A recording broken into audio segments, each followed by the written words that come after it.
Namaste and welcome to this exciting episode of Saptology Debunking Mythology.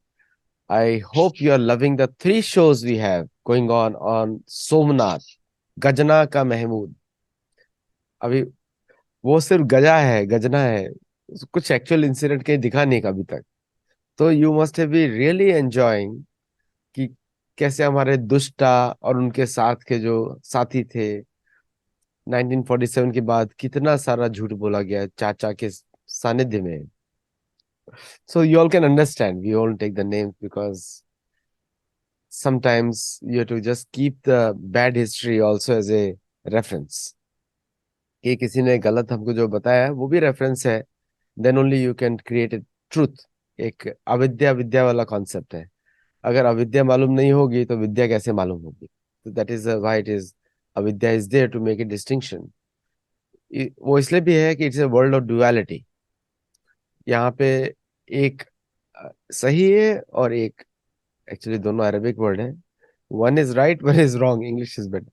तो इसलिए what we have to do is listen to this videos carefully and ask a change in your text books through your local influence.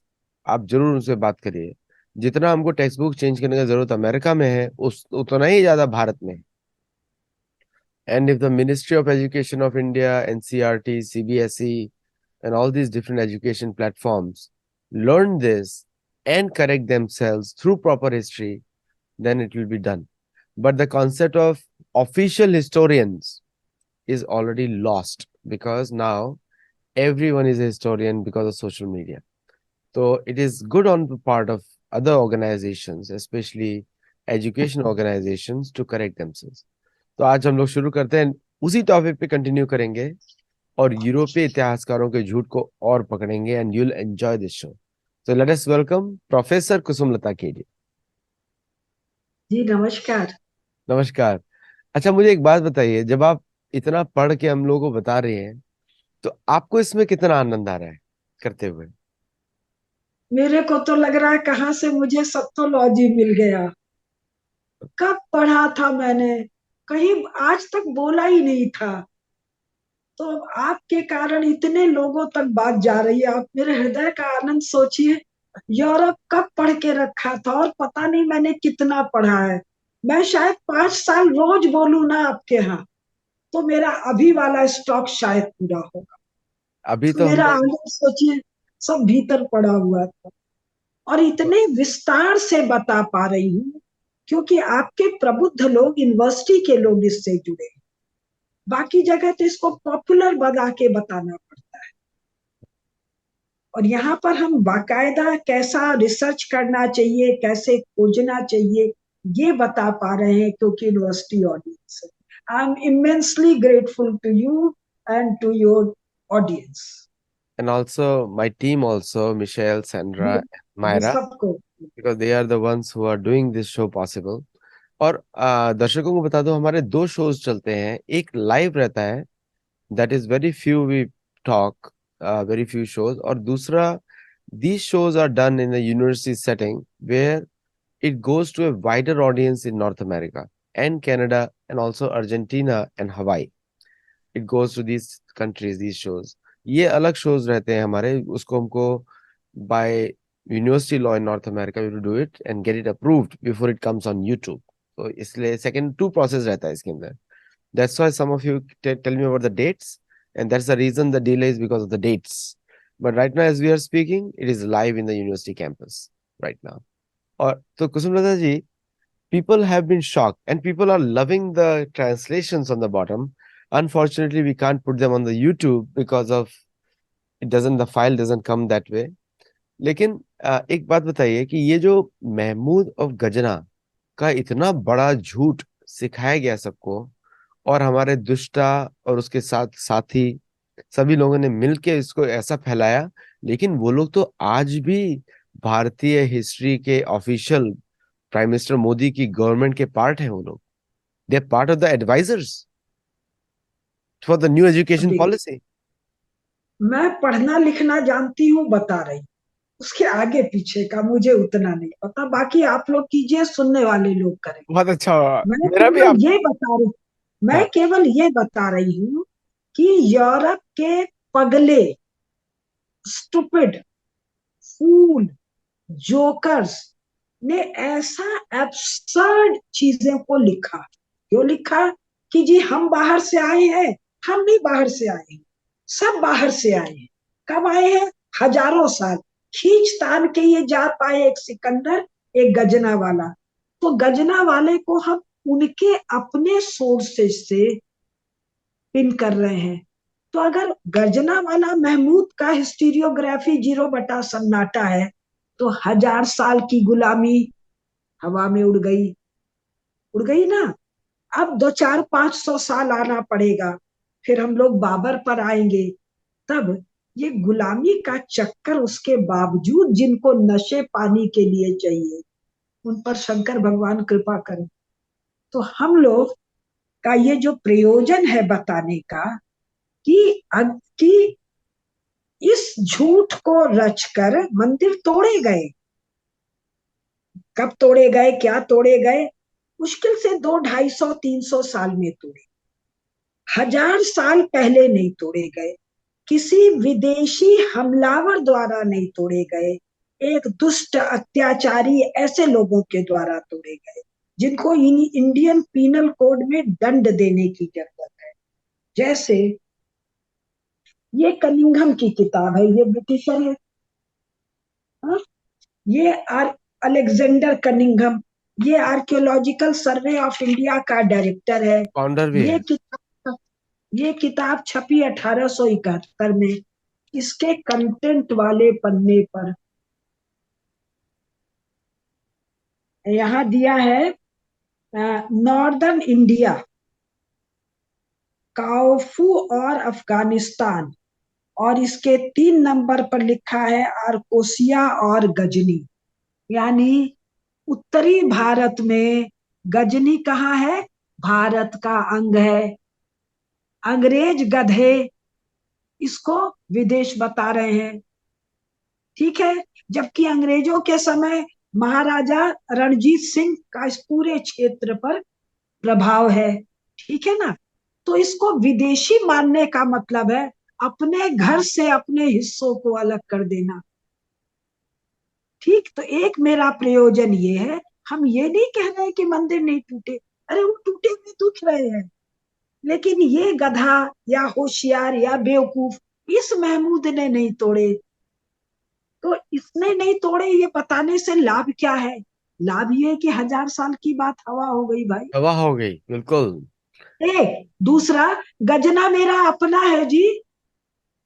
तो 21वीं शताब्दी के नए जियो politics में गजना मेरा होगा।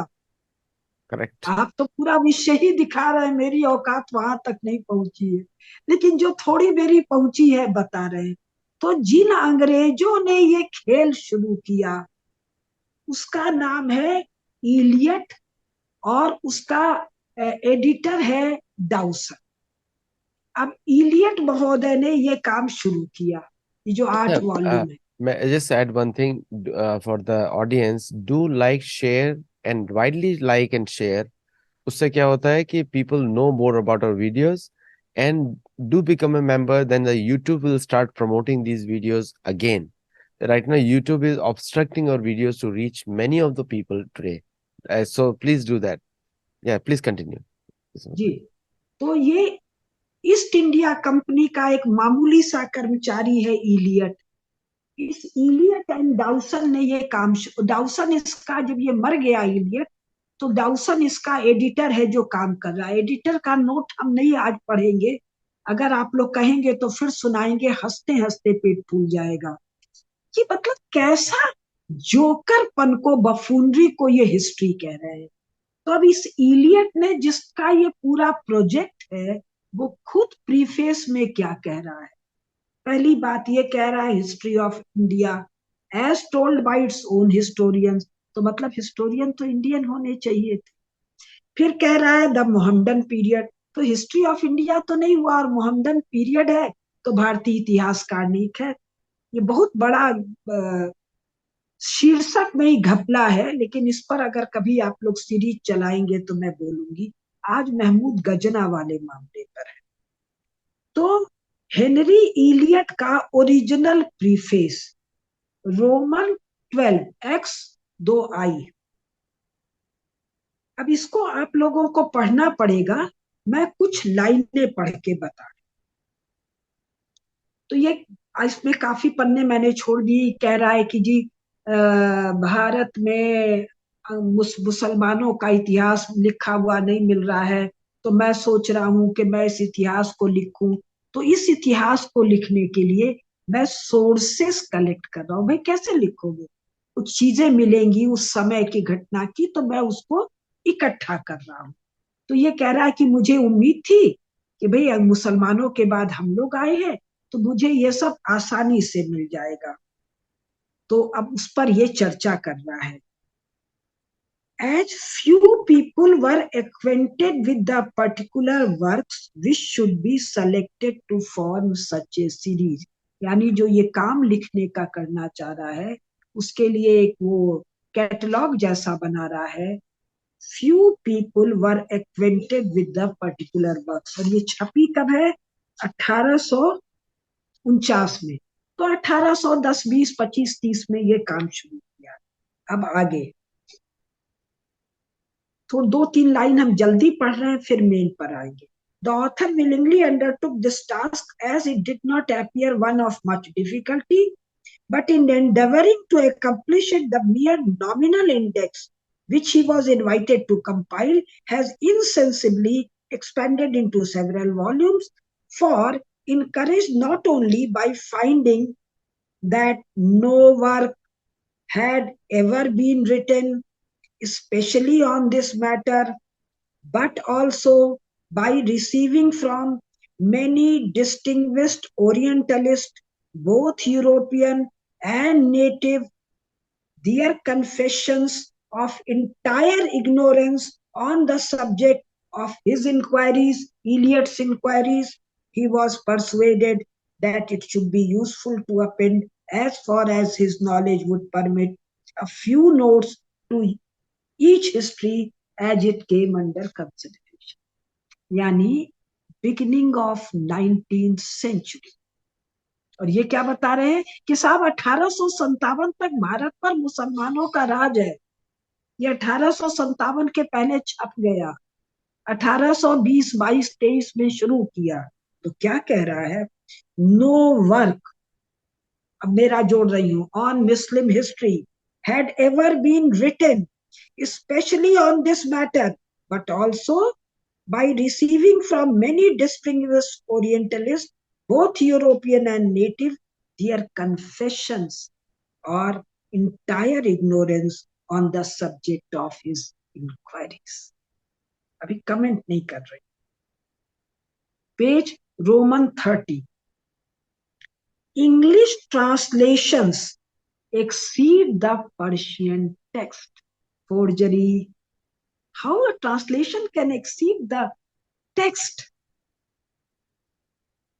As the translation and the printing of the Persian text occurred at different periods, the translation will be found occasionally to vary from the text.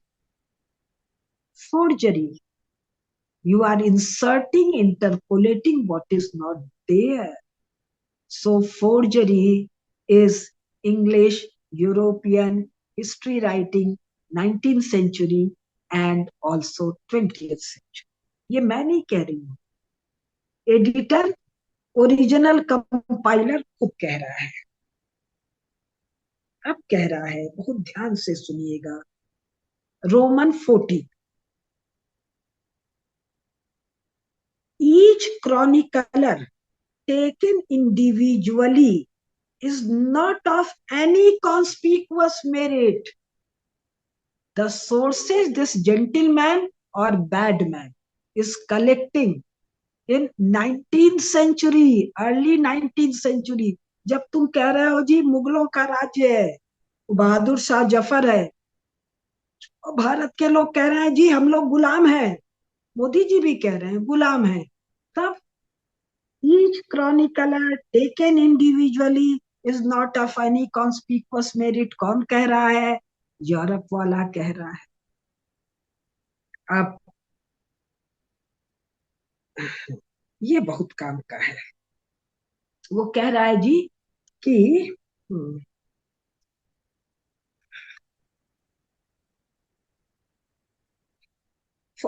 not many years ago there was published at Agra a useful set of chronological tables of the Mughal dynasty.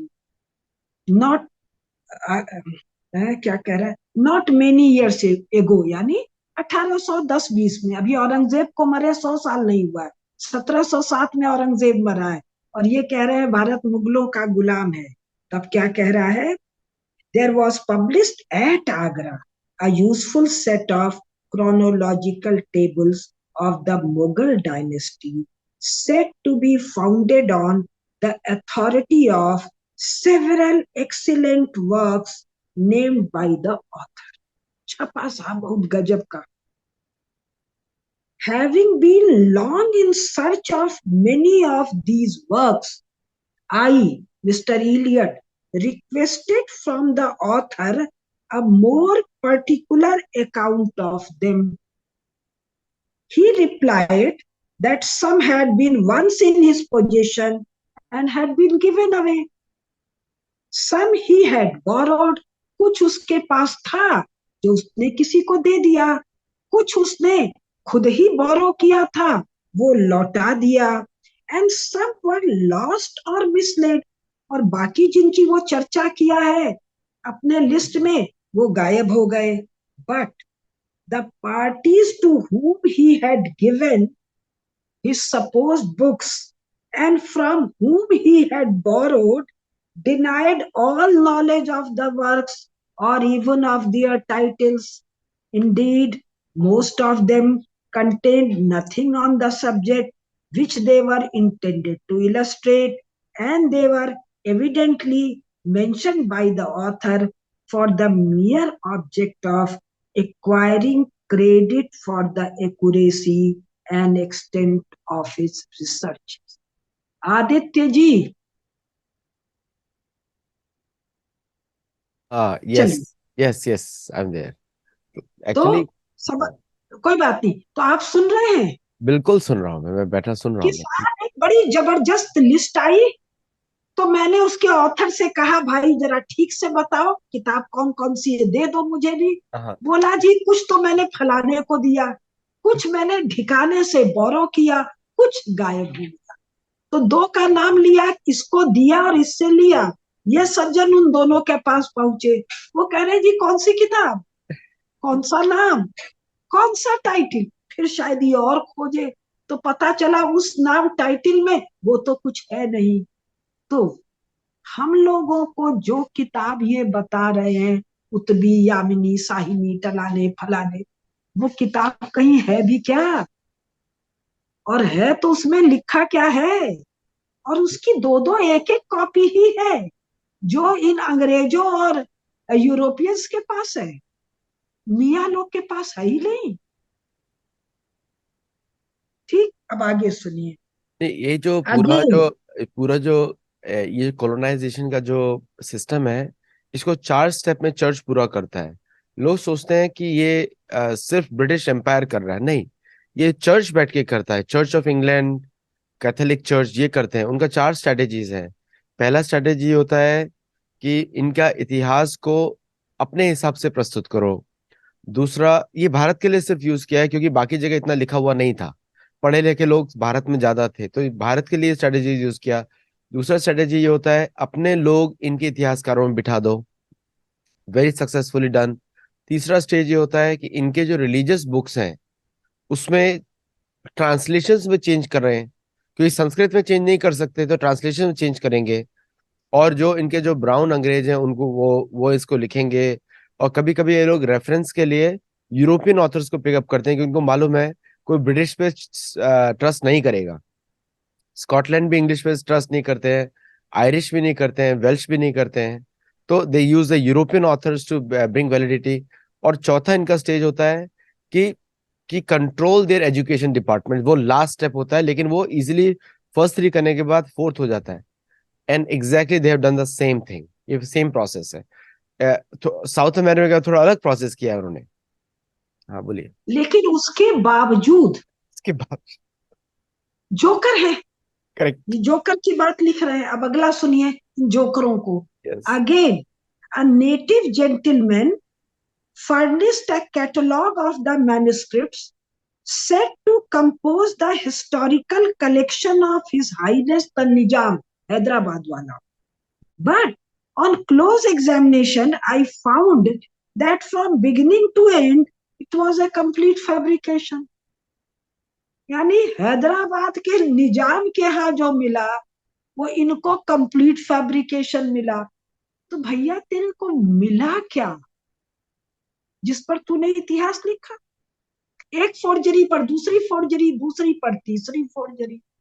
और भारत में भारतीय भाषाओं में भारतीय राज्यों के archives में तो मटेरियल आज की तारीख में भर के रखा हुआ है और उस पर हजारों इतिहास की पुस्तकें लिख के रखी हुई हैं।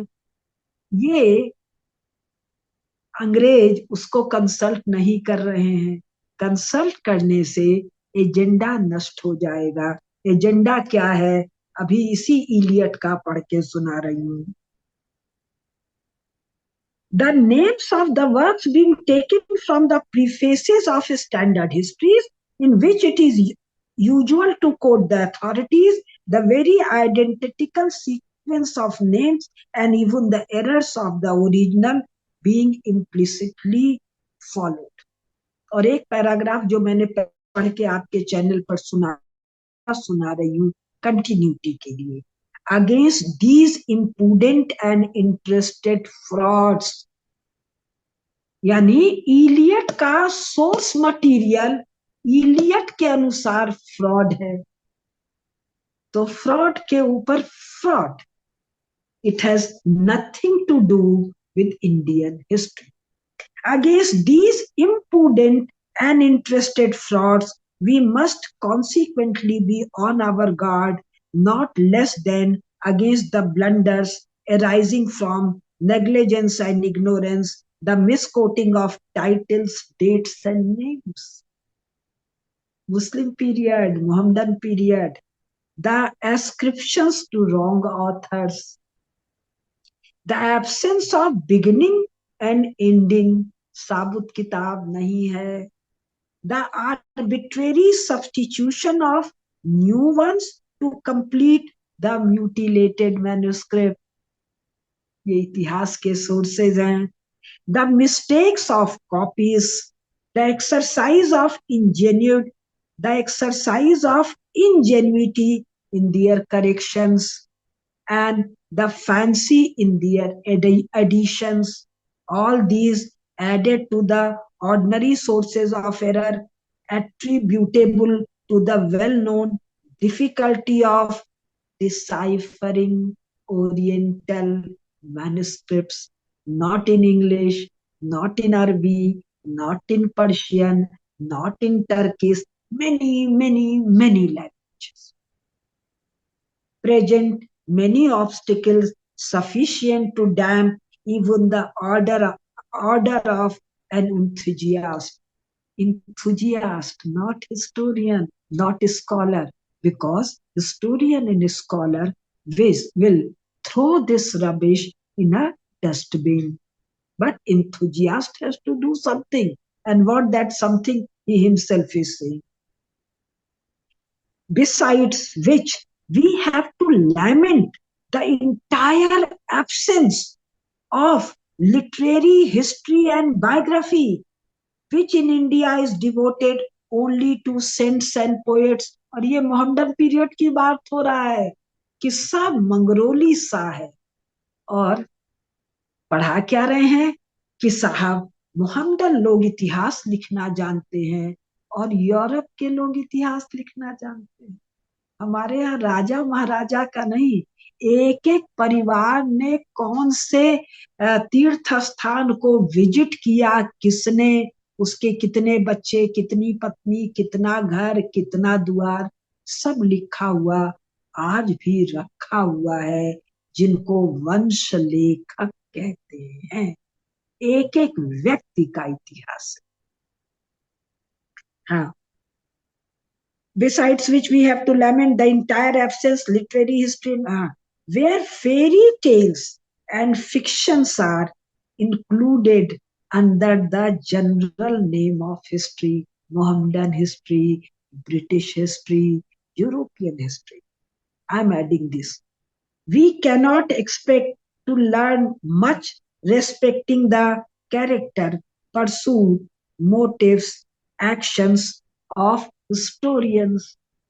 तो जो तेरा सोर्स मटेरियल है इलियट बाबू, उस सोर्स मटेरियल का लिखने वाले का कैरेक्टर, परसूट, मोटिव, एक्शन पता नहीं, फोर्जरी है. And you are building, constructing, fabricating history of a joker type. तो ये जोकरों के काम का तो हो सकता है, भारत के बुद्धिमान लोगों के कोई काम का. अब थोड़ा छोड़ दिया. It must be understood that it must be understood then that this index has not been constructed on account of any intrinsic value in the histories themselves. तो भैया तूने इंडेक्स कंस्ट्रक्ट काहे किया अगर उसमें इंट्रिंसिक वैल्यू नहीं है? आगे बताएगा. Indeed, it is almost a misnomer to style them histories. क्या जो तूने सोर्स मटेरियल कलेक्ट किया है. हाँ, अब थोड़ा सा और बता रहे हैं. Page Roman 19. बट दो, अब ये क्रक्स है, बट दो the intrinsic value of these works may be small, not fantasy, they will still yield much that is worth observation to anyone who will attentively examine them. Britisher, they will serve to dispel the myths of ignorance by which the knowledge of India is too much obscured. Not knowledge of India, knowledge of your Mohammedan period, because there is no such period. So knowledge is also obscure. And show that the history of Mohammedan period remains yet to be written. Mid-19th century, Eliot's confession. What? History of Mohammedan period remains yet to be written because there is no Mohammedan period in India. What you call Mohammedan period, we have. मैं सबको तो नहीं बता पाऊंगी, इतिहास की नहीं हूँ. चोल हैं, चालुक्य हैं, परमार हैं, और बहुत सारे हैं, राष्ट्रकूट है. पंकज जी कुछ और बताएंगे? जो सातवाहन है, पांड्याज है, मतलब इतने हैं, 100 डायनेस्टीज हैं. हाँ, मैं नहीं बता पाऊंगी, मेरा विषय नहीं. काकती हैं. हम लोगों की एक पुस्तक है, भारत पराधीन नहीं, पराधीन, उसमें मिश्र जी ने विस्तार से दिया है. तो जब बेटा मोहम्मदन पीरियड है नहीं तो ऑब्सक्योर है. हिंदू पीरियड है, उसमें तेरी रुचि नहीं है, उस पर विस्तार से लेखन है. ठीक है, गेटिंग द पॉइंट. कि till early 19th centuries even the Mohammedans have not written their history. Correct. Because insignificant. Who is saying? The one who is dead bent upon to write a Mohammedan history. And he would still write. He will say why I will write.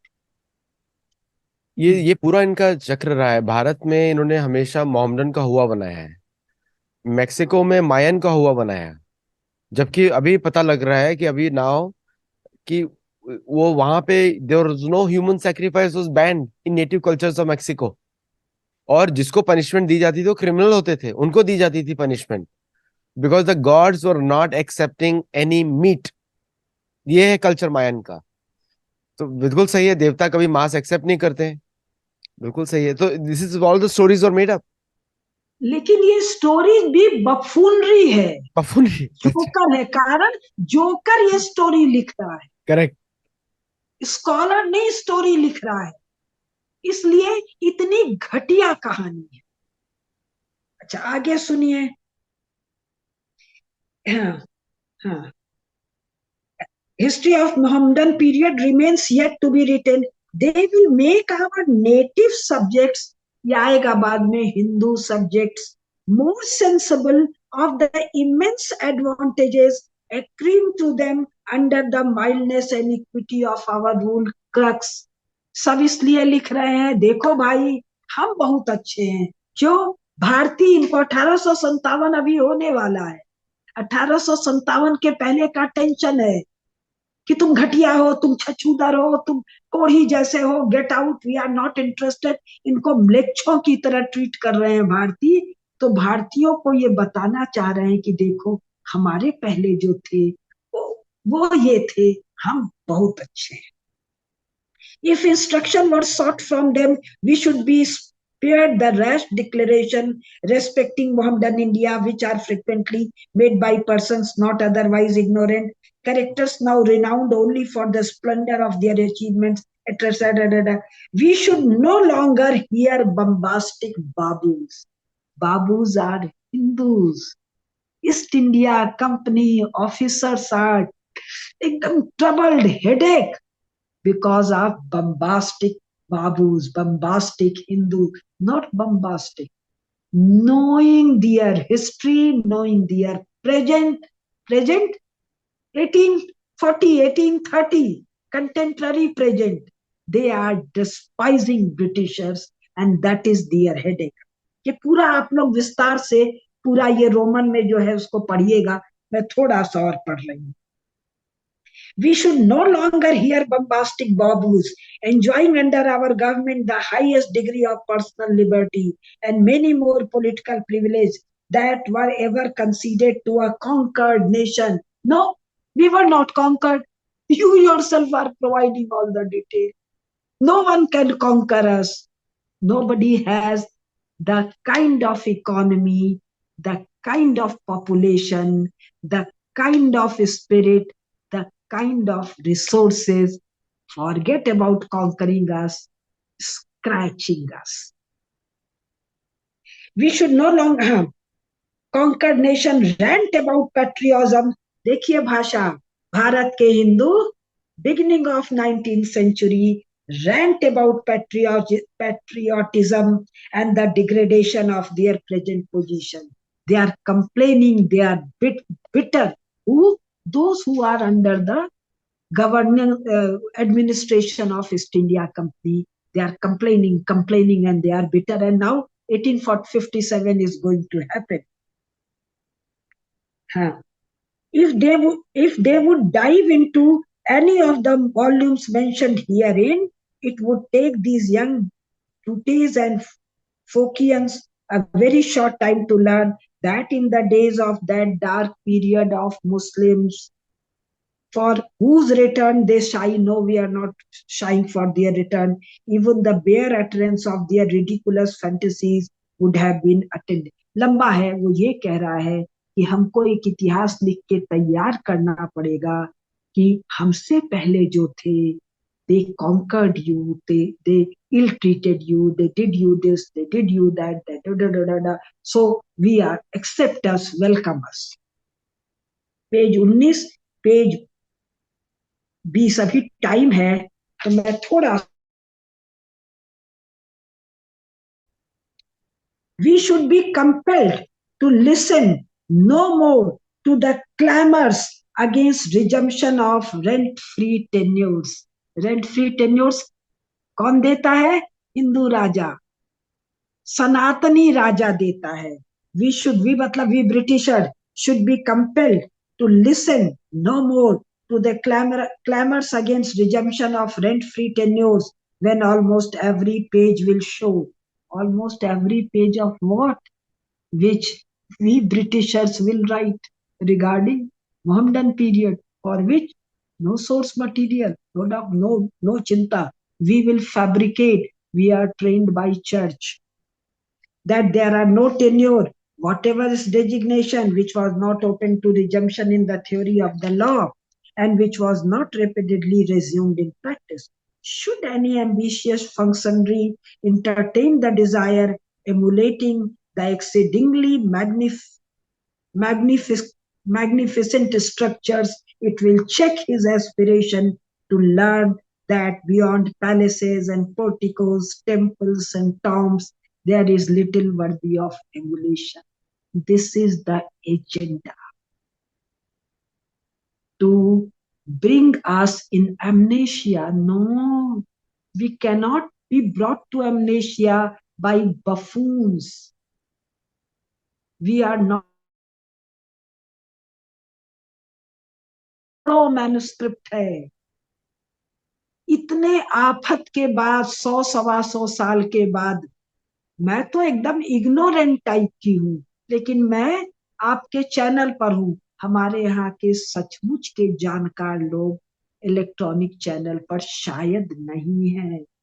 वो हमको हमारी स्मृतियां देते हैं, हमारे पुराणों की, हमारे महाभारत की, हमारे रामायण की. हमारे यहाँ नित्य नित्य गायन होता है. हमारे यहाँ विक्रमादित्य की, हमारे महाराज भोज की, हमारे राज राजेंद्र राय चोल की. हमारा राष्ट्रीय स्वयं सेवक संघ नित्य प्रातः काल 7 बजे अपने चक्रवर्ती सम्राटों का स्मरण करता है. अकेले एक संगठन राष्ट्रीय स्वयं सेवक संघ ने कम से कम 100 करोड़, क्या व्यू बोलते हैं, 100 करोड़ बार अपने महात्मा सम्राटों को, चक्रवर्ती सम्राटों को स्मरण कर लिया है. तो और संस्थाओं का सोचिए. तो तुम हमको एमनेशिया नहीं दे सकते हो. अब आ रहे हैं, रुकिए. हिज रोमांटिक, हिज का मतलब Hindu babus, Bengali babus working in east India company. His romantic sentiments may have been excited by the glowing imagery of लाला रुख. हमारे महाजन, हमारे श्रेष्ठी, हमारे व्यापारी को कौन याद कर रहा है? ईस्ट इंडिया कंपनी का इलियट क्या कह रहा है? ईस्ट इंडिया कंपनी में काम करने वाला बाबू लाला रुख को याद कर रहा है. नहीं नहीं, वो रानी रासमणी को भी याद कर रहा है, वो महारानी दुर्गावती को भी याद कर रहा है, वो महारानी चेन्नम्मा को भी याद कर रहा है. और मेरे को तो बोलना नहीं आएगा. कभी रामेश्वर मिश्र पंकज जी से सुनिएगा, वो लाइन से 100 नाम बताएंगे. फिर वो लंबा लंबा बता रहा है कि भारत के जो हिंदू बाबू लोग हैं वो अपनी चौड़ी चौड़ी सड़कों को याद कर रहे हैं, उन पर बने हुए बड़े बड़े, उन पर लगाए हुए बड़े बड़े वृक्षों को याद कर रहे हैं. वो ये याद कर रहे हैं, वो याद वाद नहीं कर रहे हैं रे मूर्ख. वो सब हमारे यहाँ उस समय उपस्थित है. आधे से ज्यादा भारत राजदंड, जो धर्म दंड से शासित है, उसी से अनुशासित है. 19th सेंचुरी में भी और 20th सेंचुरी. तो अब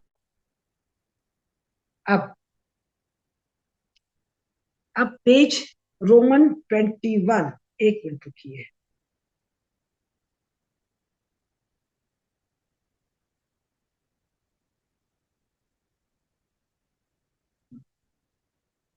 पेज 21 बहुत लंबा है, लेकिन 20 और 21 बहुत महत्वपूर्ण है. आप लोग को देखना चाहिए. If we pay attention to more general consideration and wish to compare the relative merits of European and Asiatic monarchies, we shall find that a perusal of these books, जो ये लिखने जा रहा है, will convey many and useful lessons calculated to foster in us a love and admiration of our country and its venerable institutions. Created brown sahibs. Yes, you are successful. You created a number of brown sahibs जो अपने brown Sahib होने के कारण नरक में चले गए हैं या चले जाएंगे. But very small number. बाकी सब हम महाभारत पढ़ रहे हैं, रामायण पढ़ रहे हैं, और हम और बहुत कुछ पढ़ रहे हैं. अब page 23, these considerations, last paragraph, and many more which will offer themselves to any diligent and careful pursuer of the volumes have here noticed, will serve to dissipate the gorgeous illusions which are commonly entertained regarding the dynasties which have passed. Entertained by whom? By the Hindus working in East India Company, and show the Babu, the Hindu, that notwithstanding a civil policy and ungenial climate which forbid our making this country a permanent home, no, more than that, तुमको जान लेके भागना पड़ा। Churchill कहता है second world war के memoirs में और अपने सीक्रेट डॉक्यूमेंट्स में, भारत के सैनिकों की भर्ती मत करो, नहीं तो लड़ाई खत्म होते ही जब लौट के वो घर आएंगे तो हमारे पिछवाड़े पर लात मारकर हमको इंडियन ओशन में फेंक देंगे। खाली क्लाइमेट के कारण तुम नहीं गए हो बाबू, तुम बहुत गरम गरम क्लाइमेट में जाके रहे हो।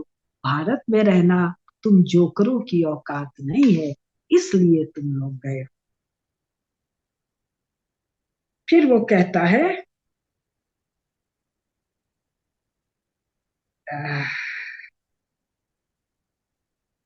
कि वो जो हम लोग ये सब लिखेंगे उल्टा सीधा इतिहास, उससे भारतीय Hindu, he will derive hope for the future that inspired by the success which had hitherto attended our endeavors, we shall follow them by continuous efforts to fulfill our destiny as the rulers of India. No, bachcha, you don't have any such destiny. You never had any such destiny. Your destiny is to be beggars. और इसीलिए तुम अपने उस parliament में को, जिसको तुम कहते हो हमने दुनिया पर राज किया, क्लब हाउस के लिए रेंट पर देते हो, उस रेंट के पैसे से उसकी रंगाई पुताई करते हो। तो मैंने जो आज एक चीज कंप्लीट किया, 10-12 मिनट में और लूंगी, कि ये जो हिस्ट्री राइटिंग किया मोहम्मदन पीरियड का भारत में इन अंग्रेजों ने, तो इनको मिड 19th सेंचुरी में, लेटर 19th सेंचुरी में जो खोज खोज के मिला, वो स्वयं इनके अनुसार कोई काम का नहीं था। तो जो रचा गया वो स्वयं इनके अनुसार शुद्ध फैब्रिकेशन है। तो वो किसके काम का है? किसी ब्राउन साहिब के काम का है। तो है भाई, मेरे काम का नहीं है, आदित्य जी के काम का नहीं है, हमारे सुनने वालों के काम का नहीं है। मोदी जी को पता चल जाएगा उनके भी काम का नहीं। एक बात, उनको पता कराना हमारा। दूसरी एक चीज, अभी मेरे पास समय, एक समय हो गया नहीं कर साढ़े सकते, अभी सात अभी समय है, अभी हमारे पास 20 मिनट है। अच्छा 20 मिनट है। तो यस। मैंने आप लोगों को एक पुस्तक दिखाई थी ये, और मैं लोगों को बोलता हूँ दर्शकों के लिए 20 मिनट है, क्योंकि कोई हमारे लंबे वीडियोस कोई देखता नहीं है या लिखते लिखते नहीं, इसलिए हम लोग समय लिमिट कर रहे हैं। हम लोग 10 घंटे ही बात कर सकते हैं इसके ऊपर। ये यस। दो हैं, एक के एम मुंशी और एक ये। तो के एम मुंशी साहब सोमनाथ, ये गजना के महमूद को सोमनाथ पहुंचाते समय कहाँ से गुजारते हैं? उस रेगिस्तान से गुजारते हैं। रेगिस्तान में आंधी का खूब आंधी वांधी आता है और सब दब वब के मर जाते हैं। इनसे सीख कर इन्होंने लिखा, मैंने पढ़ के सुनाया है। ये सज्जन क्या करते हैं, ये महमूद को सीधे ले आते हैं सोमनाथ। किसके साथ? इसके साथ, अल बरूनी के साथ। ये ले आते हैं उतबी के साथ। माने मतलब इनको पढ़ के ये मतलब लिख रहे हैं। इन लोगों ने भी नॉवेल्स लिखे हैं, उपन्यास लिखा है, मतलब इन्होंने हाँ, इतिहास नहीं लिखा है। नहीं तो इसमें ये उतबी के साथ लाते हैं और आते वक्त ही उसको रेगिस्तान में घुमा के मार देते हैं। ये इसको रेगिस्तान रेगिस्तान में नहीं, सीधे सीधे ले आते हैं। और किसके साथ लाते हैं? अलबरूनी के साथ लाते हैं। और लाने के बाद जब लौटने लगता है तब उसको रेगिस्तान में ले जाते हैं और रेगिस्तान में लेके ऐसा उलझाते हैं कि रेगिस्तान में हाथी भी दब जाता है, गधा भी, घोड़ा भी, ऊंट भी, घोड़ा भी। माने मुंशी जी और चतुर सेन जी उस भयानक रेगिस्तान में हाथी, बकरी, घोड़ा सबको ले जाते हैं, जहां साधारण ऊंट भी नहीं जा सकता। एक उसके बाद चतुर सेन जी जो हैं, वो पन्ना निशान नहीं है मेरे पास, हाँ है, मिल गया। तो ये पेज संख्या 343 पर चतुर सेन कहते हैं, वो महमूद पूछता है कितने बचे। शोभना ने 2 उंगलियां उठाकर कहा, केवल 2, मैं और आप। अच्छा भैया, जब 2 बचे तो सोमनाथ का दरवाजा कौन ले गया जी? और घंटा और जंजीर और 200 मन और 1 लाख स्त्रियां और बच्चे, उनको 2-2 दिरहम में बेच दिया। समझ रहे हैं? इन दोनों को इस बात से कोई फर्क नहीं पड़ता है कि हाथी सप्लाई कौन कर रहा है। इसमें, हाँ, इसमें लिखा है पेज 343, मीलों तक मुर्दों की कतार ही कतार बंधी थी। अरे जब आंधी तूफान आएगा, जो वर्णन किए हो, जिसमें वो रेत के बगुले उठते हैं, रेत के टीले हो जाते हैं 10-10 फीट, 20-20 फीट के, तो मुर्दों की कतार थोड़ी बंधेगी, कोई यहाँ जाएगा, कोई वहां जाएगा, कोई वहां जाएगा। मीलों तक मुर्दों की कतार ही कतार बंधी थी। बीच में हाथी रेत में दबे हुए सूंड हिला रहे। हाथी भी पहुंचा दिया, रेत में दब कर भी सूंड हिला रहा था। और गोधे और घोड़े पड़े हुए पैर फड़फड़ा रहे थे। अरे वो तो ये 18वें दिन मारता है, वो पहलवे दिन बेचारा बेहोश होकर गिर जाएगा। किसी किसी मुर्दे सिपाही की आंखें गीधों ने निकाल ली थी ना बाबू। आदमी इतना ऊंचा मोटा होगा तो 8-9 इंच, 10 इंच ऊंचाई होगा, वहां तो रेत 8-9 फीट होगा ना। तो गीध कहाँ से जाएगा आंख निकालने? कहीं कहीं गीदड़ों के झुंड रेत से मुर्दों को उखाड़ कर उनका पेट फाड़ आते खींच रहे थे। अरे बाबू, रेगिस्तान में गीदड़ नहीं रहता है। समझ रहे? पूरा पूरा ऐसा है। तो एक ये हाल करवा रहे हैं, इनका थोड़ा सा सुन लीजिए। के एम मुंशी जी का आत्मकथन हम बताएंगे। पेज संख्या 74, के एम मुंशी। संवेद राय और कलम दान वाले ने, जिसका नाम अल उतबी था, न समझ आने वाले भाषा में कुछ बातें की। ये अल उतबी को लेके सोमनाथ तक चले आए, और अल उतबी ने अपनी किताब में सोमनाथ का जिक्र नहीं किया। ये के मुंशी को 1900 कब छपा है ये छपा है पहला संस्करण 1948 कह रहा, वैसे लिखा है 1940। माने इनको नहीं पता था कि उतबी ने सोमनाथ का कोई जिक्र नहीं किया, अगर उतबी की कोई किताब है। ये चतुर्सेन जी को उतबी अच्छा नहीं लगा, इनको पता चला होगा अलबरूनी की किताब है, तो अलबरूनी का सब लिख दिया। अब सुनिए, अब इनका प्रीफेस पढ़ रही हूँ। चतुर्सेन का प्रीफेस पढ़ के सुना दिया, पहले सुना दिया था। पेज 5, ईस्ट एंड वेस्ट नामक अंग्रेजी मासिक के 1911 के नवंबर दिसंबर अंक में मैंने सोमनाथ की जीत शीर्षक ऐतिहासिक लिखा था। ऐतिहासिक नहीं बाबू, चंडू खाने की गप लिखा था। उसके बाद मेरा मन किया बड़ा किताब लिखूं, लेकिन इच्छा मन में रह गई। 35-36 में आरंभ किया और ये कथा 37 में पूर्ण हुई। 37 तक उतबी बाबू को नहीं पता है कि ये के मुंशी को इसने छप फाट फटक के कैम्ब्रिज में लिख दिया है कि कुछ नहीं है। फिर इस आक्रमण की मूल बातें मुस्लिम इतिहास में मिलती हैं, नहीं मिलती हैं? 300 साल तक कोई नहीं लिखा गया सोमनाथ पर कोई आक्रमण, परंतु अनेक प्रकार की सामग्री की छानबीन करने पर मैं कौन के मुंशी इस निष्कर्ष पर पहुंचा हूं कि इनमें तथ्य कम है। मतलब पढ़ा लिखा कुछ नहीं है, फिर भी इनमें तथ्य नहीं है। किसमें? मुस्लिम, यानी टर्किश पर्शियन अरेबिक, अरेबिक में तो नहीं है लेकिन चलो टर्को पर्शियन अरेबिक, तथ्य कम है। मैं इसके कारणों को संक्षेप में यहां दे सकता हूं। सेल्फ एडमिशन, भारतीय इतिहास में इस आक्रमण का कुछ भी उल्लेख नहीं है, पहला। दूसरा, मुस्लिम इतिहासकार फरिश्ता कहता है कब, 600 साल बाद, 1607 में। क्या? नहरवाल का राजा बिरहम देव अजमेर के नरेश तथा अन्य राजाओं की सेनाओं को एकत्रित करके सुल्तान का रास्ता रोकने की भारी तैयारी कर रहा था, इसलिए उसने सिंध के मार्ग से मुल्तान जाने का विचार किया। मार्ग में असह्य गर्मी और पानी के नितांत अभाव के कारण सेना का अधिकांश भाग पागल होकर मर गया। 17 बार ये आए और 17 बार गए, हर बार रेगिस्तान पार करना पड़ेगा, लेकिन इस बार पागल होकर मर गए।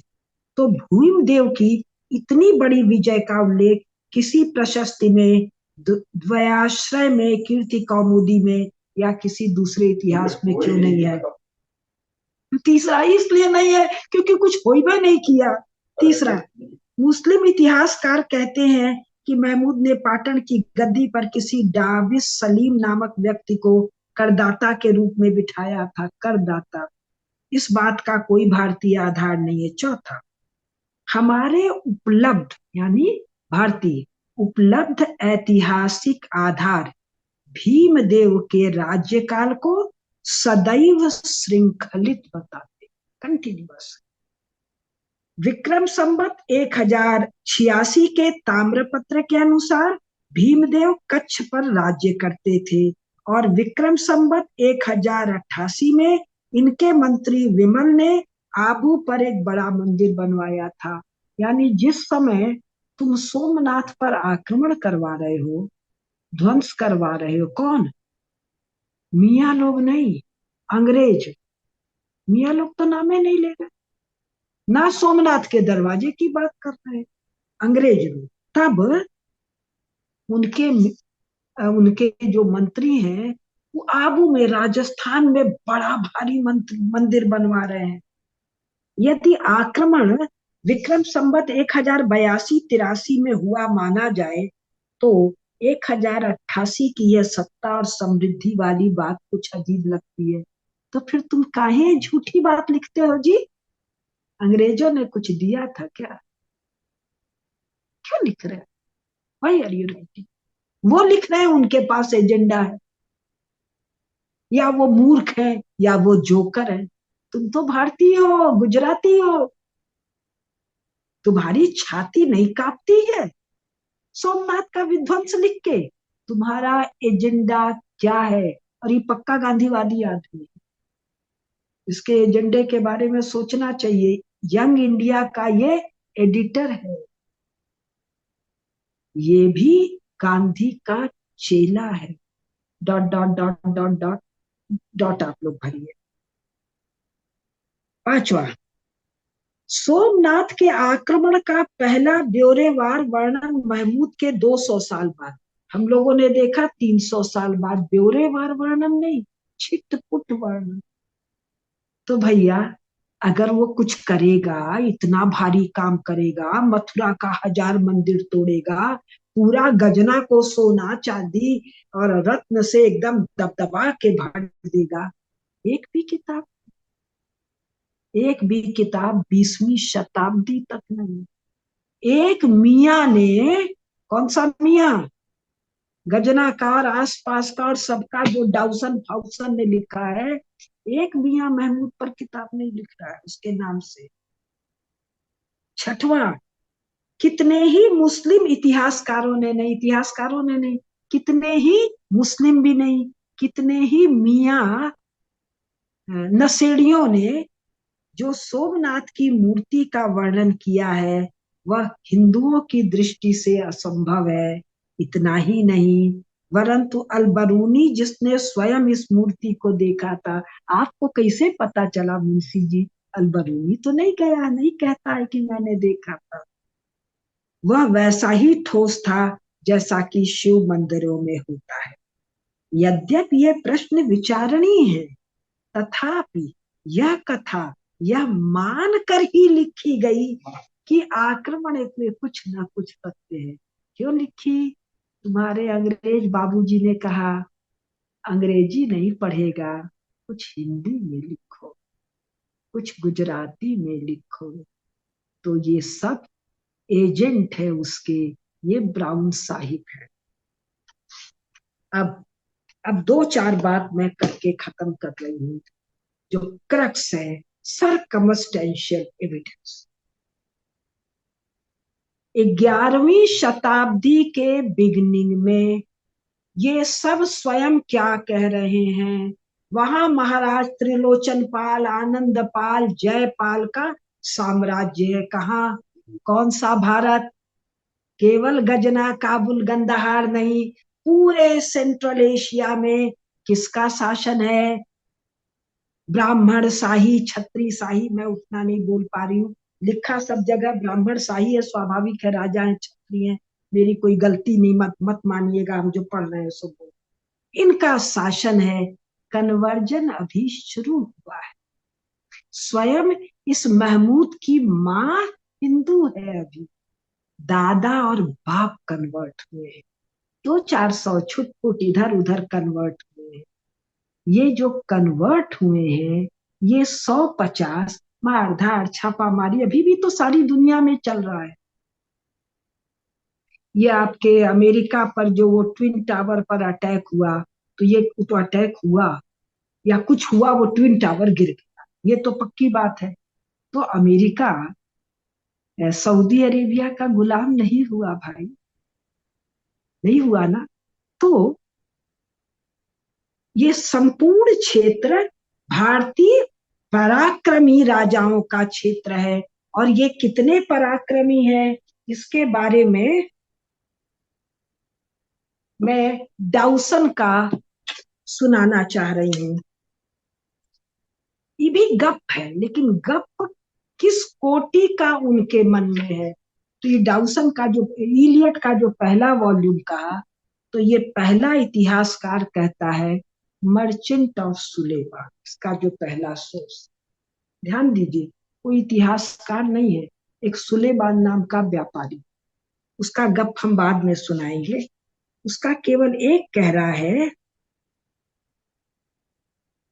पेज 4, क्या कह रहा है कि एक राजा है जो कि छोटा राजा है, पेज 4 पर। These were three states border on a kingdom called Ruhmi, which is at war with that of Jurj. आए बाएं शायद कुछ तो ये कह रहा है कि जब ये छोटा वाला राजा लड़ने जाता है तो 50,000 हाथी है। इस मूर्ख को पता नहीं है, ट्रांसलेटर को भी नहीं पता है, 50,000 हाथी युद्ध करने नहीं जाता है। अब he takes the it is stated that there are from 10 to 15,000 men in his army who are employed in fueling and washing clothes. कि इस छोटे राजा की आर्मी में 10 से 15,000 आदमी है आग जलाने के लिए और कपड़ा धोने के लिए। यानी जो भी फर्जी रद्दी सद्दी किताब है, सुलेमान व्यापारी है और कौन कौन है, तो इसके दिमाग में ये है कि जो भारत का राजा है, छुटका राजा, बड़ा वाला नहीं, उसका जब चलता है तो 50,000 हाथी है और 10-15,000 घोड़ा है। तो ऐसे से लड़ने के लिए तेरे पास 1 लाख हाथी चाहिए, 5-7 लाख आदमी चाहिए। अब तू गजना में है। गजना आज भी अगर हम देखें तो size of population and size of economy, उसमें से कितना आदमी आर्मी बन सकता है और कितनी बड़ी इकोनॉमी एक देश पर युद्ध कर सकती है, जहां चारों तरफ तुम्हारा आइडियोलॉजिकल नहीं, रिलीजियस वॉरफेयर है। तुम आके तुम्हारे हिसाब से मूर्ति तोड़ोगे। अब दूसरा, पॉपुलेशन वेरी स्मॉल, गजना नहीं, आसपास सब इलाका मिला लीजिए, 50,000 लाख आदमी, 2 लाख आदमी 11वीं शताब्दी में नहीं मिलेगी। उसमें स्त्रियां भी होंगी, बच्चे भी होंगे, बुढ़े भी होंगे, सारे जवान नहीं आएंगे। फिर उस आर्मी को सस्टेन करने के लिए economic resources, size of economy.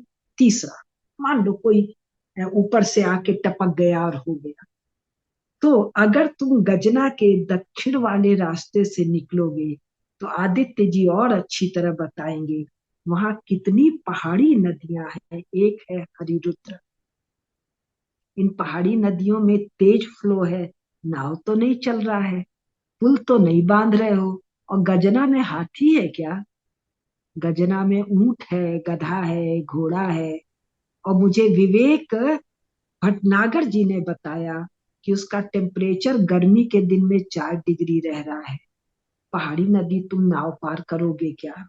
अच्छा, उसके बाद अगर तुम काबुल कंधार वाले ऊपर वाले नॉर्थ वाले रास्ते से निकलोगे, तो 8,000 के बाद 9,000, 10,000, 11,000, 12,000, 13, 14, 15,000 फीट तक का अल्टीट्यूड है।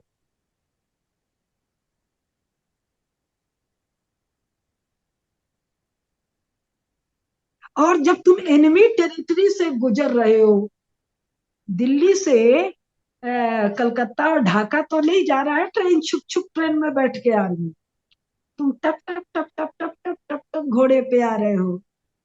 और ये पूरा टेरिटरी एनिमी है, तो पीठ के ऊपर, खच्चर के ऊपर तुम्हारा चावल भी है, दाल भी है, घोड़ा भी है, और सब कुछ तुम्हारे कपार पे है। तुमको एक रेगिस्तान भी पार करना है, कि तुमको ट्रेन भी नहीं है, हवाई जहाज भी नहीं है, जीप भी नहीं है, ट्रैक्टर भी नहीं है, टैंक भी नहीं है। कहीं हाथी, कहीं घोड़ा, कहीं ऊंट, कहीं बकरी, कहीं खच्चर, हु इज सप्लाइंग यू? और एक क्लाइमेटिक जोन से नहीं गुजर रहे हो बाबू, कहीं गर्म, कहीं ठंडा, variation of temperature from 50 degree to 0 degree. फिर पहाड़ है, नदी है, दलदल है, ठंडा रेगिस्तान है, गर्म रेगिस्तान है, और इस सब में महाप्रतापी हिंदू सम्राट हैं। Who is supplying you? तो सार ये है कि आज भी भारत सरकार चाहे, या कोई आप जैसा व्यक्ति चाहे, जो गूगल अर्थ और क्या क्या है, तो इस पूरे क्षेत्र का टोपोग्राफी वगैरह देख सकता है। और आज भी गधा, घोड़े, खच्चर से अगर जाए आए, तो कितना दिन लगेगा। और दूसरा मामला क्या है, कि साल भर में 2-3 महीने ये रास्ता आने जाने लायक है। आपको इसी में आना है और इसी में जाना है। आपने खुद कथा रची है कि 17 बार धावा मारा। अरे भाई, 17 बार तू काहे मारा भाई? एक बार धावा मारता, वहां रुक जाता, जीत गया था। भारत तो पराधीन करवा दिया है संघ वालों ने। फिर दोबारा अगली बार जीत जाता, और हमारे इधर की एरिया में आने पर तो तू 12 महीना मार काट कर लेता। यहाँ से वहां जा आ रहा है, अब कुल 4 महीना है। और हमारे ये दो मुंशी जी और चतुर सेन जी अभी सोमनाथ से वो जो रेगिस्तान है, उसमें 18वें दिन तो आधी तूफान कुल ले आके हाथी, घोड़ा, गीदड़, गीध कुल करवा दे रहे हैं। तो बेचारा कब जाएगा, कब आएगा, कब लड़ेगा? इसीलिए मैंने कहा, जोकर है मुसलमान, जोकर है मियाँ, जोकर है ब्रिटिशर्स, और ये जो कम्युनिस्ट हैं 20th सेंचुरी के, ये क्रिमिनल्स हैं। और ये लिखने वाले दयनीय, पिलपिले, गिरे हुए लोग हैं। मेरी बात पूरी हो मेरी बात पूरी हो गई आज आदित्य। नहीं, इतना थोड़ा डिले होता है because the screen is controlled by third जी, पार्टी। जी, अच्छा, एक्चुअली ये सुनने के बाद 4 वीडियोस का जो सीरीज है, और आपने इतनी सारी बुक्स दिखाई हैं, तो मैं अनुरोध करूंगा जो यूएस में है, ये सारी बुक्स किंडल पे अवेलेबल है। आप किंडल पे डाउनलोड कर सकते हैं। और जो लोग इंडिया में हैं वो जाके इसको प्रिंट में भी खरीद सकते हैं, या फिर आप यूएस के लोग इसको मंगवा भी सकते हैं। और हमारे पास ऐसे लोग हैं जो यूएस के लिए आपको भिजवा भी देंगे वहां से, अगर आप बल्क में ऑर्डर करेंगे तो। थैंक यू कुसुमलता जी। एक क्वेश्चन और पूछूंगा मैं लास्ट में, जी क्योंकि जी ये सब को तो आपने अच्छी तरह एक्सपोज कर दिया है। अब इसका जी सॉल्यूशन क्या होना चाहिए? बिकॉज ताकि जितने, मेरा और आपका तो कोई पॉलिटिकल, आपका पॉलिटिकल कनेक्शन है, मेरे तो जीरो पॉलिटिकल कनेक्शन है।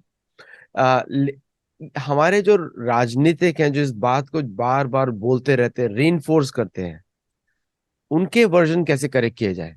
बिकॉज दर्शकों से मेरे मैं बोलूंगा हिसाब कि से एक बहुत बहुत आसान तरीका है। क्या आसान तरीका है? जो भी भूगोल को, या जैसे आपने अभी नई पुस्तक लिखी है, इस एरिया के टेरेन को ले लीजिए, ठीक है? और इस टेरेन ही बता देगा कि ये एक इम्प्रॉबेबल घटना है। और इसका दूसरा प्रमाण क्या है? एक ही कहानी लिखा इन लोगों ने, ना पहले कोई आके आक्रमण कर रहा है, ना बाद में कोई आके आक्रमण। तो ये काम हम अकेडमिशियंस का है, सुनने वालों में कोई, कोई जानने वालों में कोई, एक ये एक्सरसाइज कर और करके भारत सरकार को भेजते हैं। बिल्कुल। हो गया, दैट सिंपल। और और जो भारत सरकार की जो न्यू एजुकेशन पॉलिसी है, आई थिंक उसमें इंडिपेंडेंट रिसर्चर्स को बहुत इंपॉर्टेंस भी दी गई है।